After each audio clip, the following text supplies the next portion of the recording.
forever. A part will wear out here and there, but it's so infrequently, and they're so inexpensive to fix and so easy to fix that they run for decades. There's companies that use the same trike literally 40, 50 years, you know? So, and they're built to handle that. They're not disposable trikes. Like, you go online, you can get a disposable $400, $500 trike, and it'll run for a little while, but it's not going to last forever. There's no way. Even my recreational trikes won't last forever. They're not built like this.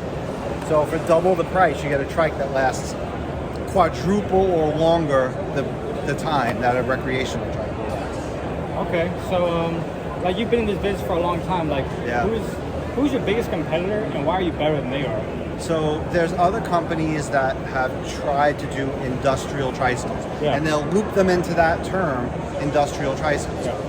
To me, it's nonsense, because they'll take a Chinese trike, paint it yellow, put some kind of industrial name on it, and call it an industrial trike. But if you painted it yellow, that doesn't make it an industrial trike.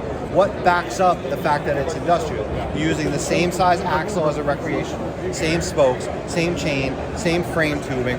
Why is it industrial? Because you put a basket on the back and painted it yellow? That's not an industrial trike.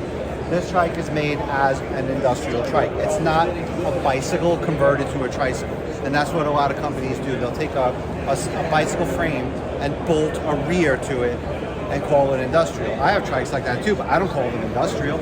Once you have a two-piece frame, it's not industrial.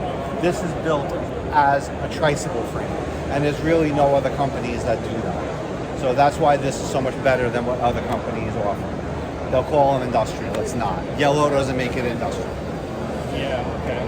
So, like, I think you already talked about this, but just to clarify, like, what, like, the biggest mistakes that people make in your field that, like, you don't make?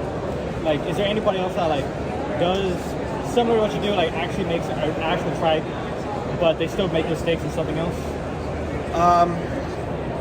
I think other companies that have tried to be an industrial trike company fail.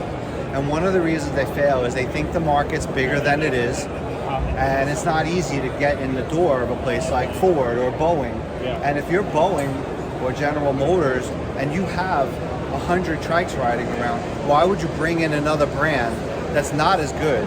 And now the parts aren't interchangeable between the fleet of trikes you have. So some companies will try to get into this, say, oh, look at Worksman, they don't have any real competition, let's go compete against them. But the companies don't want to change. They're happy with what they have. Then you'll get a big company that will say, oh,